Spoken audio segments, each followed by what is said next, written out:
Unlock the power of your mind. This is Provocative Enlightenment with Eldon Taylor.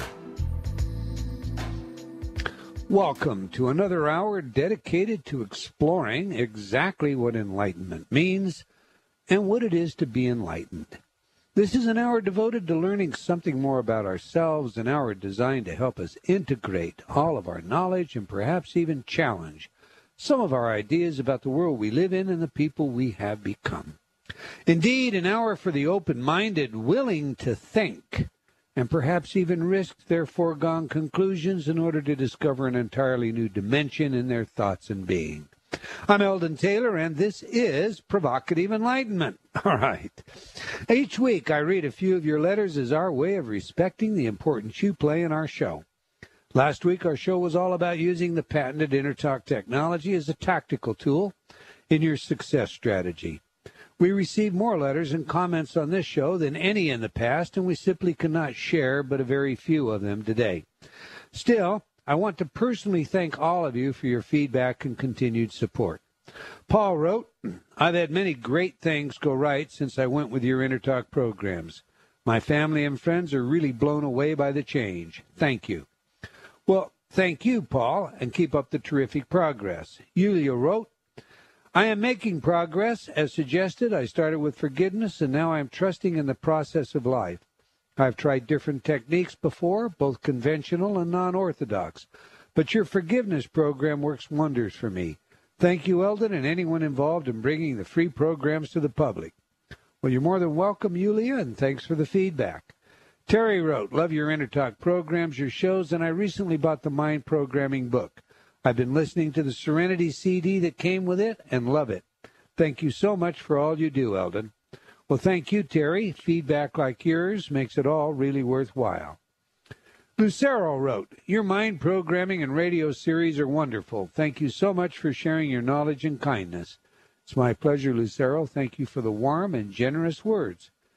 Debbie wrote, I have not been able to experience your program, but I listened to your show on Hay House, and I'm your friend on Facebook. I'm always impressed by your forthrightness, and I share your insights and information always. Well, thank you, Debbie. I'll do my best to be true to your words.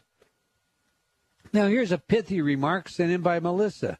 Your work works. I like that. Thanks, Melissa. Tracy wrote, Hi, Eldon. I really love your radio show and have been listening for some time.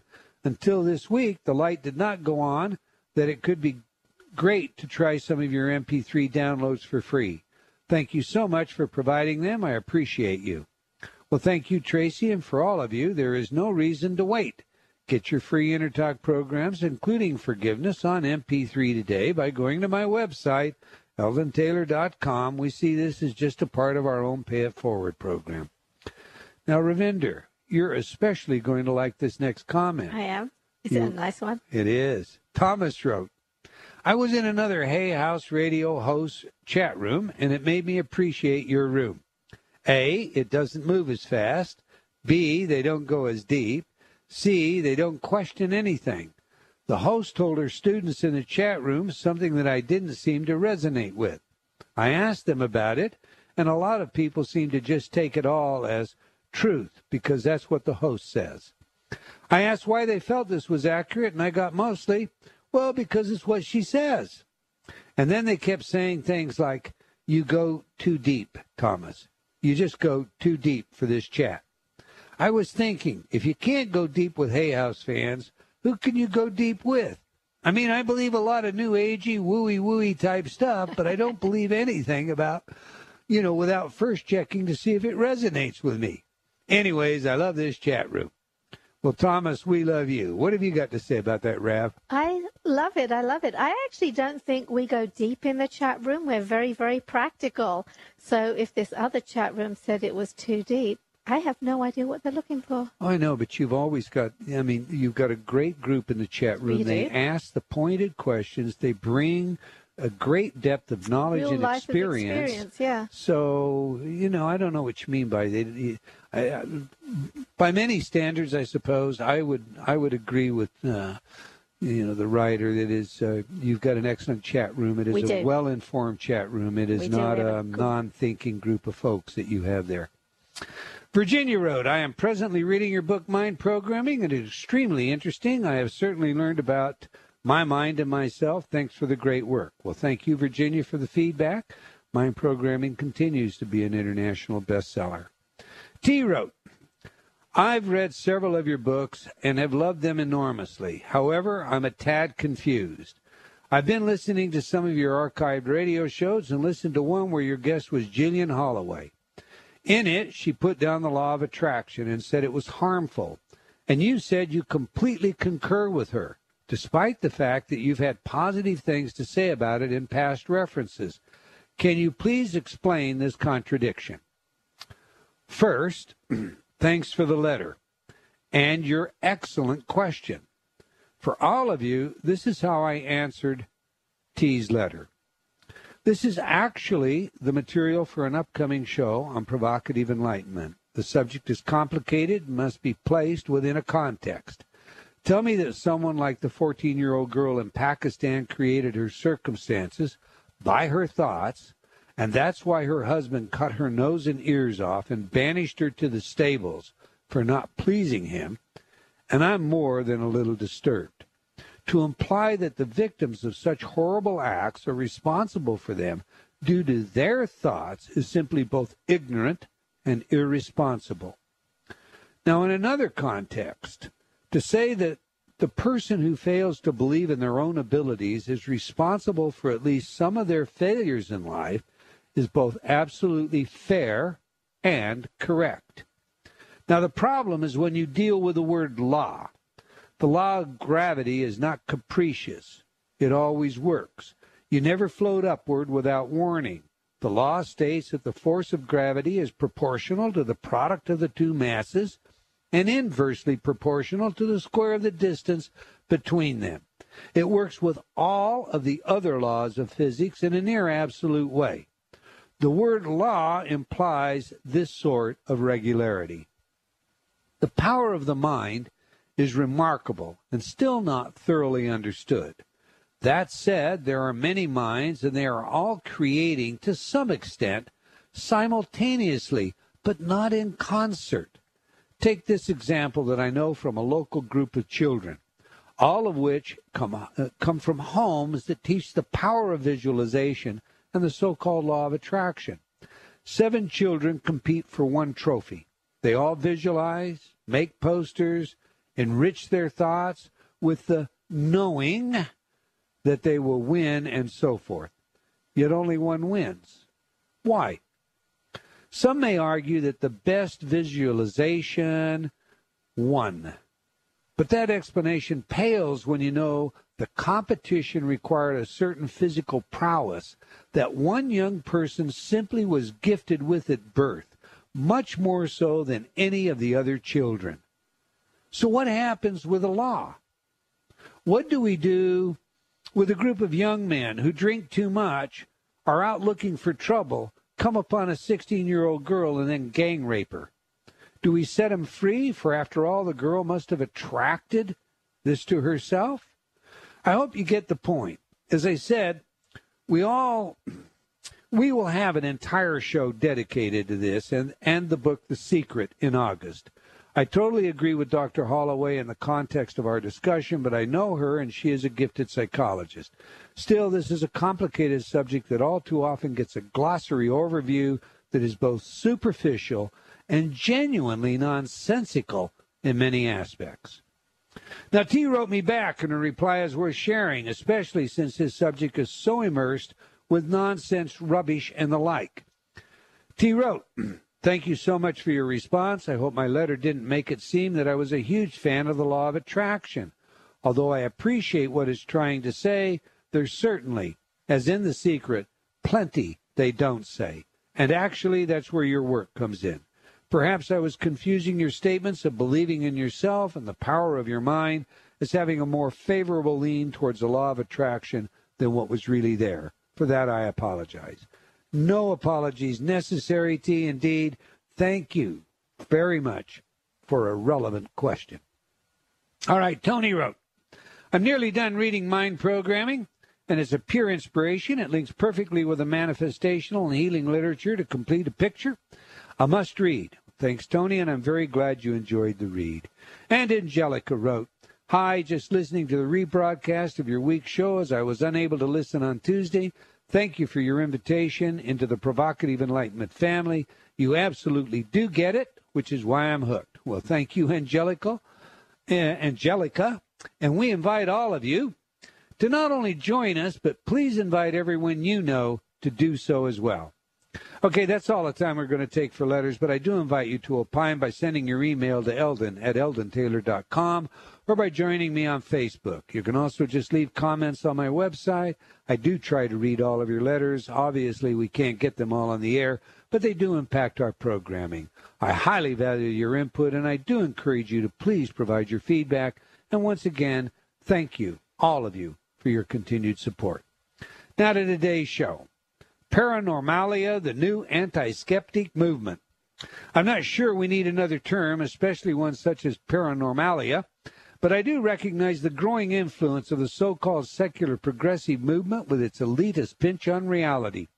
From the better known among them, such as Richard Dawkins, to the lesser and even unknown sponsors of what today is called scientism, their influence has penetrated the masses. Now, scientism is defined this way. Unlike the use of the scientific method as only one mode of reaching knowledge, scientism claims that science alone can render truth about the world and reality. Scientism's single-minded adherence to only the empirical or testable makes it a strictly scientific worldview, in much the same way that Protestant fundamentalism, rejecting science, can be seen as a strictly religious worldview. Scientism sees it necessary to do away with most, if not all, metaphysical, philosophical, and religious claims, as the truths they proclaim cannot be apprehended by the scientific method. In essence, scientism sees science as the absolute and only justifiable access to truth. And that implies repeatability. There is another caveat to today's show, which we should also introduce at the beginning, and that is what constitutes good science. What is good science? For some, like the Dawkins of the world, science is something already known. This is what I mean by that. Richard Dawkins, by way of example, has publicly remarked that although he has not seen the latest data on random number generators, it doesn't matter. It would not change his opinion about the mind's ability to somehow influence a machine. Now, for me, science is about inquiry, and when we no longer inquire, we no longer practice science. We practice technique to re-demonstrate what the paradigm has already decided to accept. In that sense, the scientist becomes something like a mechanic, doing the same thing over and over. Or like Thomas Kuhn, the man who introduced the entire idea of paradigm shifts, would argue, the scientist is no longer discovering, for any discovery that challenges the paradigm must have been done incorrectly, since the findings are already known to be false. Okay, our guest today has written a marvelous book, and this is truly a good book. You'll want to read it, titled Randi's Prize, What Skeptics Say About the Paranormal, Why They Are Wrong, and Why It Matters. The name owes itself to the magician and self-declared debunking expert James Randi. Randi offers a $1 million paranormal challenge, claims to have debunked famed psychics like Uri Geller, and legitimizes his academic interests through his James Randi Educational Foundation. Now, in all fairness, Randi often calls a spade, and in my view, he's absolutely correct in doing so. Okay, I don't want to get ahead of our guest today, so let's meet the man we'll share the rest of this hour with. Robert McLuhan worked for some years as a foreign correspondent for The Guardian and the Associated Press in Spain and Portugal. He is a professional journalist, mainly writing feature articles for business magazines. He has been researching parapsychology for the past 20 years, and as I mentioned earlier, is the author of Randi's Prize, a study of psi research, past and present. He's married with 2 children.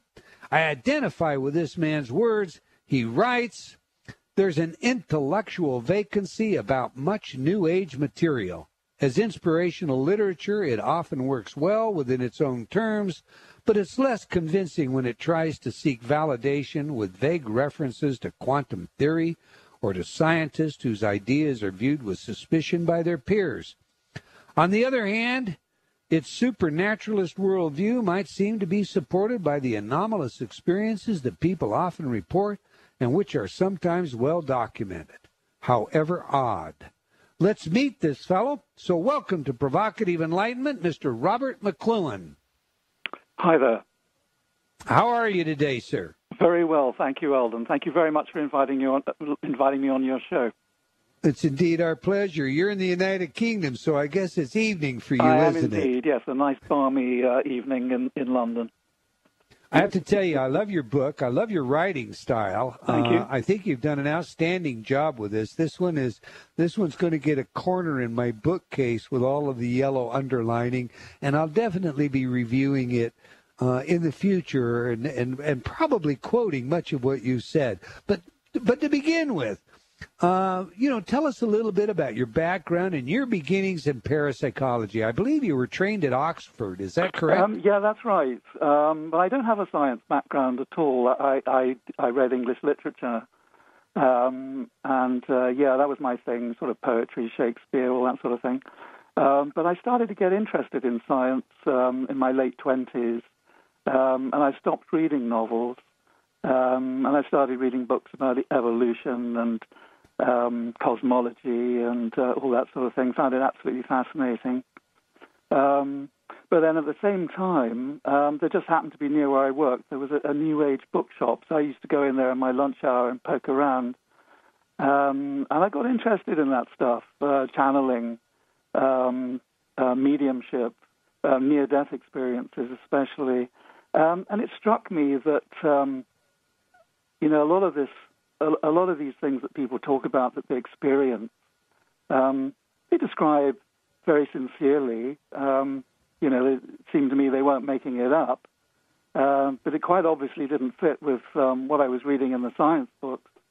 So I got mightily puzzled, and I was sort of trying to work out how to reconcile the two things together, and then realized I couldn't, and that one of them must be true and the other one wasn't. But I had no idea, which was true. And then I lost my job. So I had quite a lot of time to spare to go to libraries and read books and papers and articles and just generally educate myself about these things. And I found the Society for Psychical Research, which I'd never heard of before. And I had no idea that scientists had actually investigated things like ghosts and mediums. I mean, that seemed quite counterintuitive. But there were stacks of articles and books on these subjects. Right. So I spent the next couple of years reading through it all. And at the same time, I was very interested in what skeptics like James Randi and Ray Hyman and James Alcock, all these psychop guys had to say about these things. So I was comparing it all very closely. I had a really interesting 2 or 3 years just working my way through it. And that actually was the basis of the first draft of my book, Randi's Prize, which really is an attempt to try to try to work out, which of these things, where the truth lies, if you like. Okay, well, let's take on Randi's Prize. Exactly what is Randi's Prize? Yes. James Randi has this challenge, which I think he's offered for some years now. I think in the early years it was, just a matter of few $1,000. But over the years, the donation funds have raised the sum to over $1 million. As I understand it, that money is ready there, waiting to be given to anybody who satisfies him that they have psychic powers. And of course, as we know, the money is still there. Right. Okay, so we have the $1 million challenge, but now I've heard that Randi fudges his arrangement when he loses. Well, or it appears that he might lose. Indeed, there's a scandal about Pear's rejection by Randi. that's led to statements like James Randi focuses attention on $1 million, which does exist, while hiding the fact that he reserves the right to change the rules of his contest so that no one can win. So have you heard this and of any other cheats or what I would think of as cheats? And can you share some of those details? Because it sounds like... Go ahead. Yeah, no, I agree. I mean, it's all rather sort of opaque and murky, and you don't really know what's going on. I think cheating is perhaps too strong a word. I mean, it's probably not the word I choose, although certainly some people would. I think it's just that the test suffers from such a lack of transparency that no one really has a very clear idea of what's going on.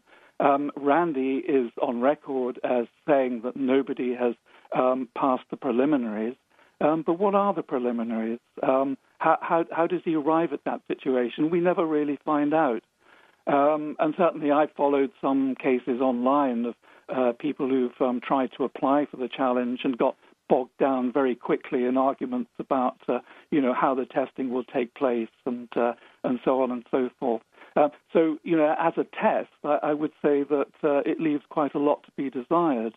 But obviously, as a propaganda tool, then it works very well because it does convince scientists and skeptics who aren't necessarily scientists themselves. It does convince them that since nobody has applied for it and won it, that therefore there is no such thing as psychic powers. Propaganda tool, I like that. That's a good one. That's precisely what I see it. Because, as you say, there is no transparency.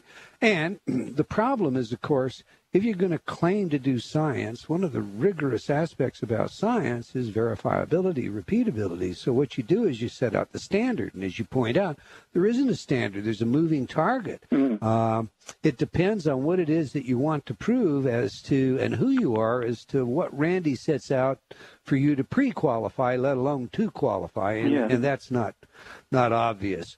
All right. We have a break coming up. But in about 45 seconds, have you had a personal psychic experience that's convinced you that this stuff is real? That's not a big part of it. But I've had one or two encounters with psychics that were sort of more or less involuntary, where they just came up and gave me chapter and verse about situations in my life that happened to be stunningly accurate.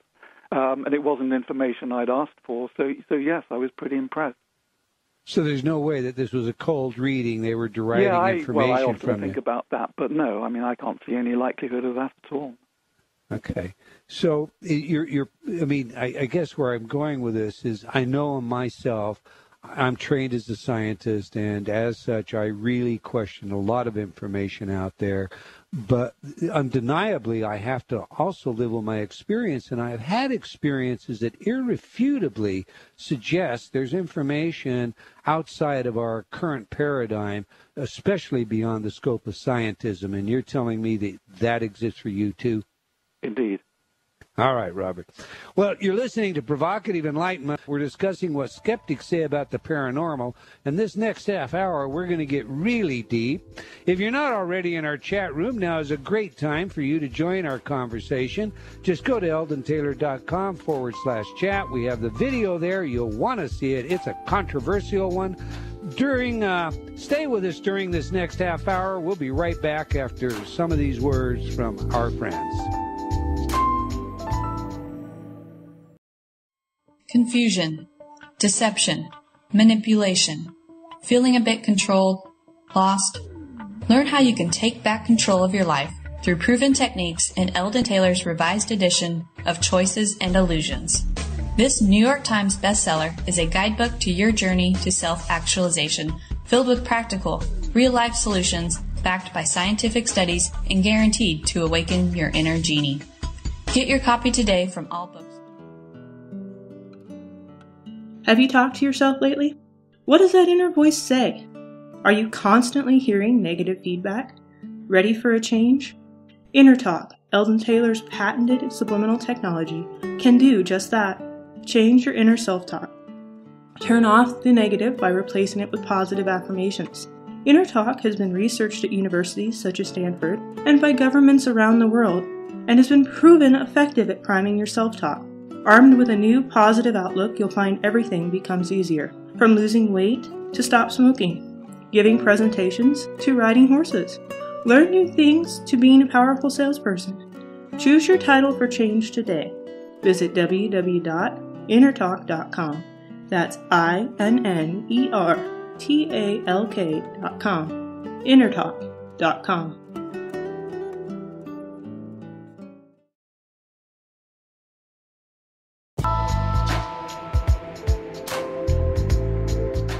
Unlock the power of your mind. This is Provocative Enlightenment with Eldon Taylor. Welcome back. If you just joined us, we're discussing a truly great read, Randi's Prize, What Skeptics Say About the Paranormal, Why They Are Wrong, and Why It Matters. But before we get back to today's show, I want to invite you to like our Facebook fan page for Provocative Enlightenment Radio. As a fan of the show, you will receive special announcements and incentives from time to time as our way of thanking you for your support. I would also like to invite you to join me on Facebook while you're there, and of course you can follow me on Twitter. If you like our show, spread the word. We genuinely appreciate your support. Now, one more thing. I just learned that my New York Times best-selling book, Choices and Illusions, is available on sale for your Kindle or Nook for 99 cents. Now, I'm going to tell you, if you don't have this book, if you haven't read it, maybe even if you have read it, if you don't have it on your Kindle or your Nook, you go get it. 99. I don't know who thought that one up, who figured that one out, but get it while the price is that low. While you're out there getting Randi's Prize, What Skeptics Say About the Paranormal, be sure to add 99 cents and add on for your Kindle or your Nook, Choices and Illusions. All right, let's get back to the show. Before the break, we were discussing the nature of how our experience is an integral part of the way we face the world. We can have all the training in the world, and we've discussed that on this show before, solid scientific background, but when our experience flies in the face of the standard paradigm, or when we just stop long enough to recognize that you can't repeat many things. I've said this before. You know, we cannot repeat, for example, a short man at Waterloo. We can go out and hire a short man. We can teach him to, put his hand in his pocket. We can tell him that he's going to be Napoleon Bonaparte, and we can hire all the characters to reenact that battle. But it's not going to be the same thing. We may not even get the same outcome. So we have to recognize that a good deal of life is about our experience. One of the things that I enjoy so much about your book, Robert, is that you haven't come into this as a proponent of one idea or the other idea. That is, I come away from your book understanding that not all skeptics are genuinely skeptics. They would be pseudo-skeptics. And perhaps not all of the claims on the paranormal are as solid or as convincing as they would like us to think. Is that a fair assumption? Well, absolutely. And, I think it is important to retain a critical attitude because obviously we start believing in everything, then where does that get us? I have to say that on the whole, I really do take the view that psychic phenomena is genuine, and I tend to be quite critical of certainly some of the more extreme skeptics, among whom obviously is James Randi, I suppose, is pretty close to the top of the list. I think that their attitude, their approach to the subject is insensitive. I admire the people who devoted a lot of time and attention to these subjects, particularly the early researchers in the late 19th century. I'm thinking of people, for instance, like William James, who I admire greatly.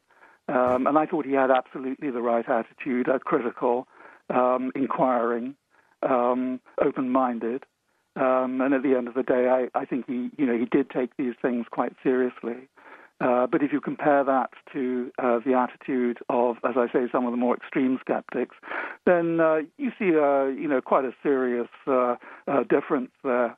And I'm clear about what I admire and what I don't. Well, let's take that on. Marcello Truzzi is credited with a statement that extraordinary claims require extraordinary proof, and I believe in your book that you quoted a very famous astrophysicist, and his name just ran out of my mind as giving him credit for that term, but I'll think of it in a second. This is Carl Sagan. Yeah, thanks. Carl Sagan, there you go. But Truzzi supposedly coined that terminology when he and Sagan were all a part of a new forming group that today we know as Psychop. Yeah. He was also referred to as the skeptic by Paul Kurtz, the co-founder of Psychop and publisher of the Skeptical Inquirer. It's my understanding that he did so because he became convinced that Psychop was agenda-driven to debunk anything paranormal as opposed to find the truth. Yeah. In your research, do you believe that most skeptics are indeed pseudo-skeptics with their own agendas as opposed to genuinely attempting to find the truth? Well, I try to avoid words like pseudo-skeptic, just simply because I try to avoid being too confrontational about these things. But heck, yes, I think they do have an agenda. I was very impressed by the work of, well, perhaps impressed is the wrong word, but it had an impact on me, the work of Paul Kurtz, who's a humanist philosopher, and one of the chief founders of the Psychop. And it struck me that he is a man who is a humanist by ideology, an atheist, and he's not about to accept any kind of paranormal phenomena because it just simply would not fit with his worldview. And I have to say that when you read the work of these people, and there aren't very many of them, but they do seem to be agenda-driven. They aren't open to different ideas, different possibilities. They don't accept the work that far more dedicated researchers have done. They're not open to their ideas. They don't seem to be aware of the enormous challenges that many of these things create. They simply explain them away. And they have their own audience who are driven in the same way, I suppose. But yes, it's very frustrating. And you should add, Kurtz is also the founder of Prometheus Press, and if you want to know who publishes most of this material, you just look up Prometheus Press. That's right, yeah. So let's go to the meat of the issue. What is it that the so-called skeptics are saying, and why does that matter? Well, skeptics will say that there is no such thing as psychic phenomena, or psi, as parapsychologists call it, clairvoyance, telepathy, precognition, psychokinesis. These things cannot occur because, as the cliche has it, if they were true, then science would unravel all the way back to Galileo. Okay. And that's unthinkable. And I think that that's their starting position.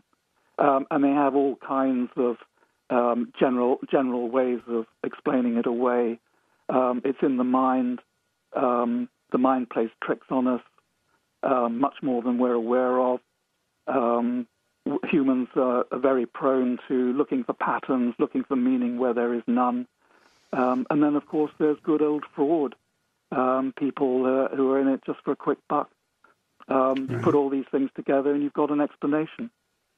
And also a strategy. And I'm sure you know this. Kurtz's people are on record that a good belly laugh is worth it to take on the fact. You can make this attack an ad hoc kind of attack, where ad hominem, I should say, yes, where we can attack the individual And if we can do so in a way that causes, gives rise to laughter and ridicule, we'll dismiss the entire field. Yeah. Michael Shermer does a good job at that. Yes. He actually has a book out there. And his book is all about how he posed as a psychic, doing everything from reading palms and tarot to pretending to be an astrologer. Yes. He claims to have fooled everyone. And, what are your thoughts on Shermer and how, and Ray Hyman. Hyman has done the same kind of thing where they use their intellectual training, particularly in psychology, to lead people more than and better than any cold reader that I've ever encountered.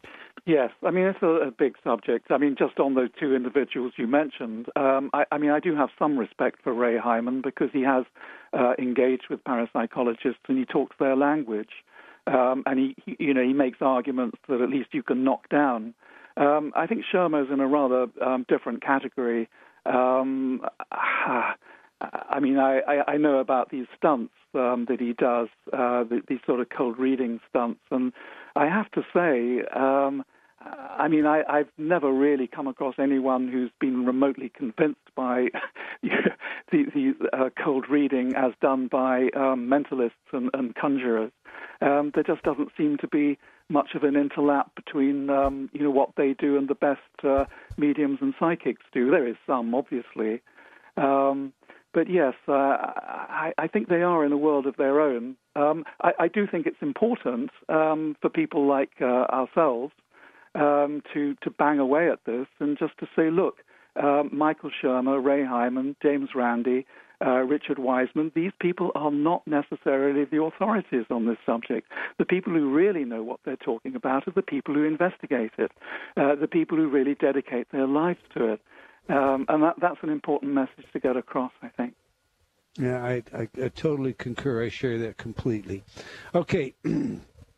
You address many forms of the paranormal in your book, and we should make that very clear because you have a chapter that'll deal with mediums, and perhaps then another chapter that'll deal with Rupert Sheldrake and his dogs, and Rupert will be back on our show here real soon to discuss his latest book on the dogs or Ryan's experiments and so forth. So, what is the most impressive area so far as you're concerned where parapsychological research is relevant?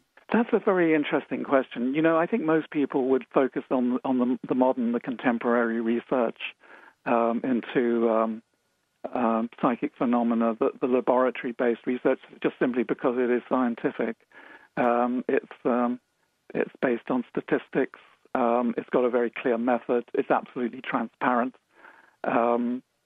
Having said that, and I think there are some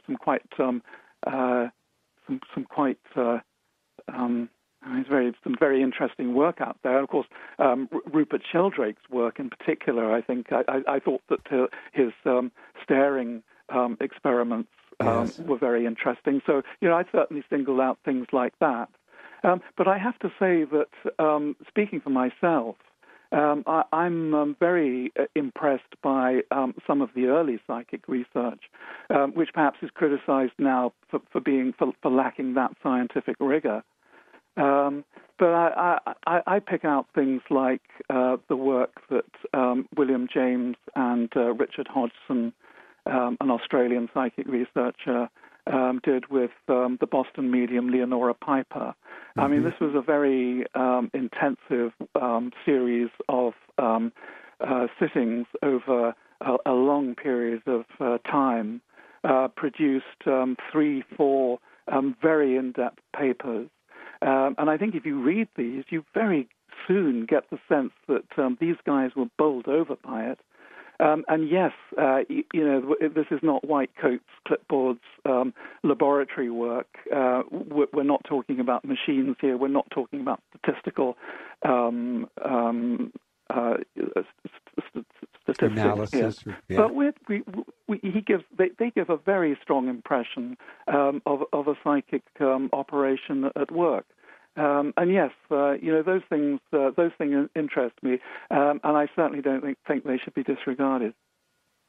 I share that totally with you, that perspective. I know that, in reading some of the old papers and studies that, to us they're old, and it's so easy to dismiss because we think, well, what did they know about the scientific method? But, I can remember looking at some of Franklin's work, Benjamin Franklin, and he was, he's actually commissioned to look at hypnosis and its effect. And in order to control against faking, the test was, did the subject levitate? And he describes how they looked for hidden pulleys and ropes and so forth. And once the individual was levitating, well, they were convinced that they were genuinely in hypnosis. Yeah. Now, you have to take that seriously. This is a man that certainly knew whether or not there were ropes or pulleys or fakers present. And this was an academic research project. So you really do have to look at those things, and you can't discount them. Yes, that's absolutely my view. I think the psychokinesis is the thing that skeptics find easiest to explain away because they just shout fraud. But when you look at the caliber of some of these people, top-notch scientists like William Crookes, Zollner, Hare, these guys, I just don't accept that they were bamboozled by charlatans. It just doesn't ring true. Now, you're on record as saying one of the areas that you're most impressed with is poltergeists. And I know for myself that, there's a book that was turned into a movie, but it's a true story. It's called The Entity. Are you familiar with that? Quite vaguely, yes. Okay, well, this is a story of a woman haunted by a poltergeist who repeatedly rapes her, and she actually gets a team from the local university, a parapsychology team, and those this is from the psychology department, to assist her in attempting to get rid of this poltergeist, this entity. And is unsuccessful at doing that, even though she moves. But they were able to document a lot of this information. And so it's in the scientific literature. And I look at it and I think, well, I suppose, there could be fraud. I mean, cold fusion turned out to be less than real. But, from an academic standpoint like that, with all of the witnesses, those are the kinds of things that, to me, I see in the documents, I see in history that shout at me and say, there has to be something to us. What is it about poltergeists that impresses you the most? Well, it's a very interesting thing, and you're right. It is something that I think about. You know what?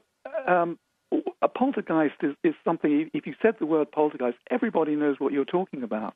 It's as though we understand what it is, that there's a word for it. It's a particular thing. And I think I recall a case I wrote about in my blog a year or two ago. There was a city authority which paid for a public housing tenant to hire an exorcist to get rid of a poltergeist. It's officially accepted that such things do exist, at least on that level. And yet, according to science, there is no such thing. And I find that very interesting. I think that this phenomenon of noises, of things that go bump in the night, as James Randi would jovially say, is actually probably more common than we may think. And I look at some of the cases on record, and I don't know if your readers might be interested. Your listeners might be interested. I'm putting together a little ebook. I'm bringing together all the cases that I can find in one place of these types of events. I'm sure they're going to be interested, so don't tease us. Tell us where the ebook's going to be, and your blog and your website. We may as well do that all right now. Yes. I was going to say that I'm pulling all these things together, and there are so many cases on record where many people witness these things. it's a group thing. It's a collective thing. That's what interests me about it. And as I say, I think that even in our rather ambiguous Western culture, where we lean both ways, it's a phenomenon that we accept, even though science says it can't exist. Yeah, I agree. Now, back to the point. Where's your blog? Give us the URL for your blog. Yes, the blog is called Paranormalia, and it's www.paranormalia.com. And on it, I write about consciousness, spirituality, and psychic research, those sorts of things. And I go into subjects in a little bit of depth. So there's that. Randi's Prize is available on Amazon.com, both as a paperback for about $19.99 and also as an ebook for about $7 and something. So, yeah. Okay. Now, your blog, you better spell that one. Paranormalia, paranormal, and then just IA on the end. Okay. All right. Now, how good do you consider the scientific evidence, Robert, to be for anomalous phenomena then? I mean, whether it's ESP, ghosts, or out-of-body perception. I mean, is it particularly strong? Does it, Yeah. I mean, how good do you think it is? Yeah, very good question. Do you know what? I started out sort of thinking in terms of how strong is the evidence, how good is the evidence. And at a certain point, it certainly convinced me. And I think I rather innocently thought that as an author, if I spelled it out and I described the evidence as well as I could, then people who perhaps previously might have been a bit skeptical might come around and say, well, Robert, actually, you've convinced us. I actually don't believe that anymore. More and more, I think that we are driven by temperament. It's not so much a question of the evidence, it's a question of who we are, of where we are in life's journey, how easy or difficult we find it to respond to these things. And I think it, in many ways, it perhaps doesn't matter how good the evidence is if we're not prepared to accept it. And I think we very much have to take that into account. Personally, I think the evidence is convincing. It astonishes me in many cases that people aren't convinced by it, and yet I have to recognize that there are many people out there who don't give give no credence to it whatever. And I ask myself why that is.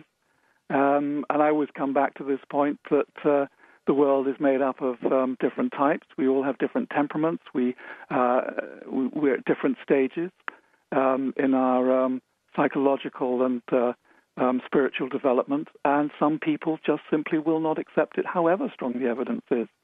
So that has to be part of the equation. Amen, amen.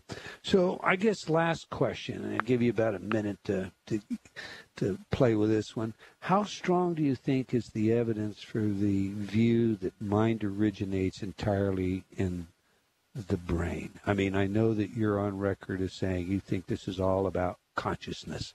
Yeah. So what's your view there? I'm not a scientist. I can't talk about the scientific evidence with confidence, but it does seem to me that the evidence for the mind being the brain is quite scant. And looked at objectively, I suppose by that I mean if you took into account the anomalous phenomena, such as the sort of things we're talking about now, then there's no chance at all that the brain can be the source of mind. But actually, I don't think you have to go that far. And there are people coming out and writing books. There's one by a friend of mine called Matt Colburn here in London, who's publishing a book on this very subject quite soon. Mm-hmm. And you don't have to go as far as talking about psychic phenomena. We're just out of time, Robert. I'd love to have this conversation go on. For our listening audience, the website is Paranormalia, Paranormalia.com. It's a great read. The book is Randi's Prize. All right, well, we've come to the end of another hour of provocative enlightenment, and I want to thank you all for joining us, and I hope you enjoyed our show, and will join us again next week, same time and same place. And if you have comments on our show, do let us all know. Okay, until next time, wherever you are in the world, remember, believing in yourself always matters.